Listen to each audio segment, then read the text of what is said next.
Konnichiwa, watashi no namae wa Amy desu. That was my worthless Japanese, but I am so in love with Tokyo and I can't wait to show you more footage. It's just really one of the most beautiful places I've ever been. It's chaotic, yet peaceful and respectful all at the same time. So my fiance and I went to Tokyo for about 7 days and we filmed a lot of it. We didn't film a lot of us talking because we were so busy in the moment, so I'm gonna go through a few of my favorite things and then I'll show you some clips at the same time. There's so much to talk about and I wish I remembered everything in chronological order so I could tell you what we did each day, but honestly it just all became a blur of amazingness and so much food. The food. Oh man, it was incredible.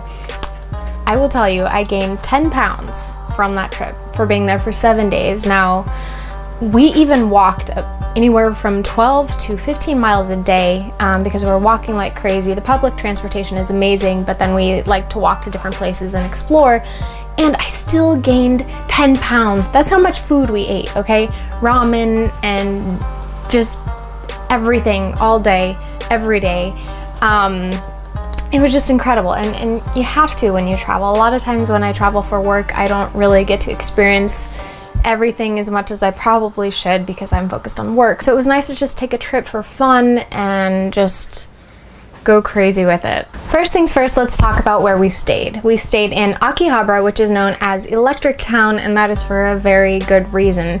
It is extremely lit up, it's so beautiful, and there is just always something going on. People are out on the streets till late hours, like large groups of people out on the streets till late hours. We spent about a full day there all together, you know, going to all the different game stores and arcades and anime shops. There's just so much to do in Akihabara. It was the perfect place to stay, and it was easy to get from Akihabara to many other places that we wanted to go in Tokyo.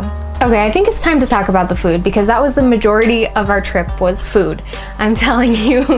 So, the ramen.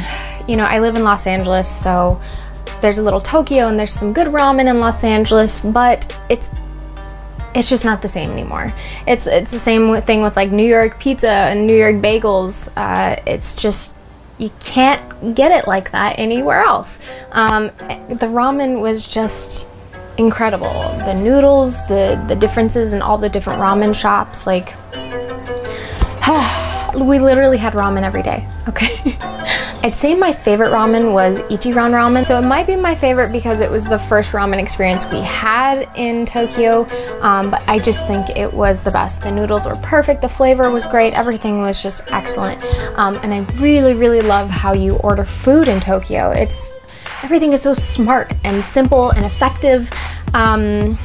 America really needs to catch up. So for a lot of places you eat in Tokyo, it's a really simple system. You basically go to a machine, you put your money in, you decide what you want, you click a button, just like a vending machine, you get a ticket, you go sit down, and your food is brought to you and you are done. I loved that, and that made us able to eat more in a day. One of the most memorable ramen places we went to was actually a seafood-based ramen at a place called Nagi Ramen. You walk up these cool little stairs and you order like many other places. You stick the money in, you press what you want, and you sit down and you get this amazing seafood-based ramen. It was very different than all of the ramen bases, and that's what I love about ramen, is that each chef really puts so many different things into their ramen base, and there's so much hard work that goes into the flavors, and it's just really fun to try out all these different ramen places. Obviously, I love ramen, as you can tell. If you're not a ramen person, don't worry, there's so much more food there. Ramen is just a great like lunch, but I gotta say, the most impressive thing in Tokyo regarding food are the convenience stores. Like, you can have a great dinner from a convenience store. You can have breakfast, lunch, dinner from a convenience store. Tokyo is on point with the convenience stores. On that note, actually, so it was really funny because Zach and I, my fiance, we used Google Translate for a lot of things that we couldn't read because, as you heard earlier, I'm not you know, the best Japanese speaker, nor can I read it. So Zach got a vanilla pudding. We think it was a vanilla pudding, but we put the Google Translate up to it and it said it was tuna meat. And then we were at a bakery, we put the camera up, it said made with jealousy and sweat. Like, we were loving just having fun with the Google Translate. Not because it was working well, but because it was hilarious. So anyways, let me get back to food. Well, I'm still talking about food. I told you guys that is mainly what we did, was ate, and I don't regret it. Tsukiji Fish Market had some incredible fresh seafood and just wonderful, wonderful food. I would eat there breakfast, lunch, and dinner. Honestly, the first time we went there, we were like, we should come back here every day, but there were just so many other things to eat. We planned to go to Tsukiji Fish Market and just like try out 1 or 2 things, but we ended up trying out almost everything. We were there for probably like 2 hours just non-stop eating, and the tuna was incredible. It was also good. The oysters, all the seafood was so fresh and delicious. There was some fun ice cream there, some great coffee, just so much to eat. And I highly, highly recommend Tsukiji Fish Market. If you go to Tokyo, that's the #1 stop I would recommend. Actually, while we are on Tsukiji Fish Market, I have a story I need to tell. Okay, so we were done eating all the food that we had eaten at Tsukiji Fish Market, and we were heading out to Yoyogi Park, I believe. We were just sitting down on a bench before we left, and there was this old, really sweet Taiwanese lady that started talking to us. She went to the bathroom and came back out, and she had toilet paper on her foot. A cute older woman just walking around with toilet paper on her foot. I couldn't stand it, so I had to go up to her and tell her that there was toilet paper on her shoe so that she wouldn't walk around like that. So I went up to her, I told her. She couldn't really understand me because she didn't speak good English. She tried to bend down, she couldn't, so I bent down. I grabbed the toilet paper, but I couldn't pull it, it was stuck. I looked up to her and she was just like, you know, did one of those. I pulled it harder and I used my whole hand to grab it and kind of like clamp it and pull from her shoe. And the reason it was sticking to her shoe was because there was poop in the toilet paper on her shoe that I just pulled out. So here I am with a piece of poop in my hand, and I like quickly look up to her and she just like does one of these and she goes, thank you, and I was like, oh my god, there's poop in my head. So I ran to the bathroom and tossed it and cleaned my hands and everything. I don't know if she even knew, but I'd never been in that situation before, and I actually didn't tell I didn't tell Zach until later that night because he would have like been so disgusted. He wouldn't have held my hand.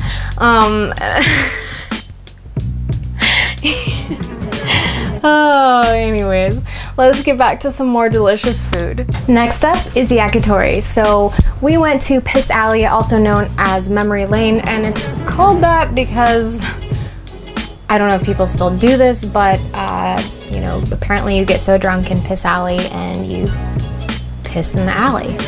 Now I did see like a little entrance like in the alley, and I went in there and there was a bathroom or another alley, but people were definitely pissing, so definitely didn't mean to walk into that, but I got my answer. Anyway, so I guess the point is they still piss in the alley, which is kind of disgusting. But beyond that, there's some incredible yakitori, and one of my favorite bars was there. We had some excellent Hibiki there, which, you know, Zach is really into Japanese whiskey. He's loving it, and Hibiki is one of his favorites. So we had some nice Hibiki at a bar there. Food is excellent in Piss Alley. It's very memorable as long as you don't get too drunk there. We also went to several other different yakitori places. There was a really great sit-down yakitori place that that's another story. So because it was a holiday when we were in Tokyo, you know, a lot of restaurants weren't picking up their phone and the website hours weren't proper. So we kind of went to like 15 different restaurants that were closed. That was really, really unfortunate, but for the best ones, we tried again because we had heard about a lot of wonderful restaurants and from different shows, and we put them on a list and, you know, kind of planned our day around where the restaurant was. So that was a little frustrating after a while, is just getting turned down and not being able to go to some of the restaurants that we had planned, but there's always another trip. We definitely want to go back and actually go more into like the Osaka and Kyoto area. Anyways, I brought that up during Yakitori because there's this incredible Yakitori sit-down restaurant that we went to, and the first time we went there, we didn't know if it was the right place because the addresses are confusing, and for a lot of the restaurants you have to like go down 5 stairs and up the elevator and around the corner, and it was just a little difficult sometimes. So we kind of had a hard time finding this place, but when we did find this place, we were so happy.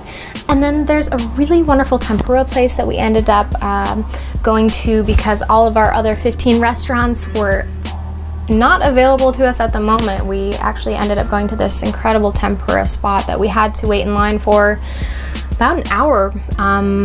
However, we're used to waiting an hour in Los Angeles, so we were totally okay with that. It was amazing. We also needed a break from walking around for a little bit, so the tempura there was perfect. A really fun Japanese breakfast we had was okonomiyaki, which I'm probably saying wrong, but it's basically this pancake type thing, and we got ours filled with like 5 different cheeses. Oh, it was so warming and delicious and just... Okay, can we talk about Via de France Bakery? I know it's not Tokyo specific, but man, they have some incredible baked goods. Like, it's insane. We ended up going there every day after we found out about it because it's a perfect breakfast, a perfect little dessert or snack. So obsessed with Via de France, and actually we found out there's a Via de France in somewhere in California. It's only like an hour away, so we are going to go there very soon. Now that I'm talking about it, we should probably go there like right now. It's so good. My all-around favorite dessert was actually this tangerine mochi that we found in the subway, actually. Tangerine mochi.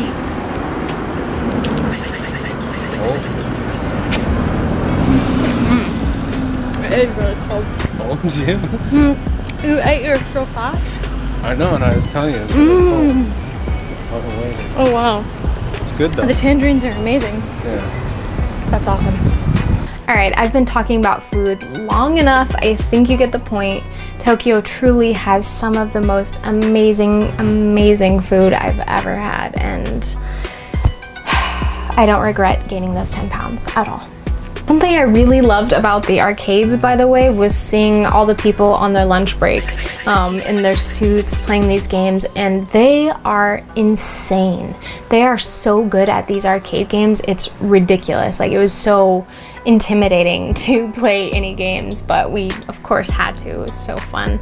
But just watching all the locals there, every single person was good at what they were playing. It was ridiculous. It's like if you live in Tokyo, you're automatically good at arcade games for some reason. Oh, and we went to a really cool indoor theme park called Tokyo Joypolis, which was, well, we went there because it was near the Gundam base, which I will talk about in a sec. But the indoor theme park was so cool. I had never been to an indoor theme park before. There were some insane rides. There was this really cool Transformers ride. I beat Zach. I just gotta put that out there. I never beat him at any game, so I was happy to beat him at the Transformer game, and I will leave it at that. We could have spent a lot longer there, I'm sure, but definitely recommend that if you like theme parks. So that's where they have the giant Gundam in front of Diver City Mall area. Right now it's Unicorn Gundam, and it was so cool to see that gigantic Gundam just hovering above you in the sky. It was really cool, and we definitely spent some time in the store there checking out all of the unique Gundams that we have never seen before. There are so many cool Gundams. They have all of your favorite Gundams plus hundreds of Gundams you've probably never heard of. It was a huge and amazing store. There were also some really beautiful and very serene parks in Tokyo. It was nice to kind of take a break and, you know, have some quiet in the parks. It's really cool to have the chaos of the city and then this gigantic, amazing park in the middle of the city that gives you a resting place from the chaos. So there were some stunning shrines, temples, parks. It was just all truly beautiful and breathtaking. Thank you, Japan. You were awesome. Arigato. So I know I'm forgetting so many things to tell you all about, but I might even add more videos later in the future because really we did so much in the 7 days and it's hard to keep track of it all. But this gave you a very good idea of Tokyo and our trip and some of my favorite things there. You know, a lot of big cities tend to be pretty aggressive because everyone has somewhere to be and they, you know, are going from point A to point B. And in Tokyo, it's the same thing. However, everybody is so respectful of their space and they're very calm and peaceful, from what we saw at least. And that really took me by surprise because I had never really seen that before. Everybody was truly wonderful and helpful. And we just had the best time in Tokyo, and I'm so happy to share, you know, some of our experiences there, and I hope you enjoyed this video. I probably will add some more Tokyo videos later in the future because I know I'm missing things. There was just so much. It was an amazing trip.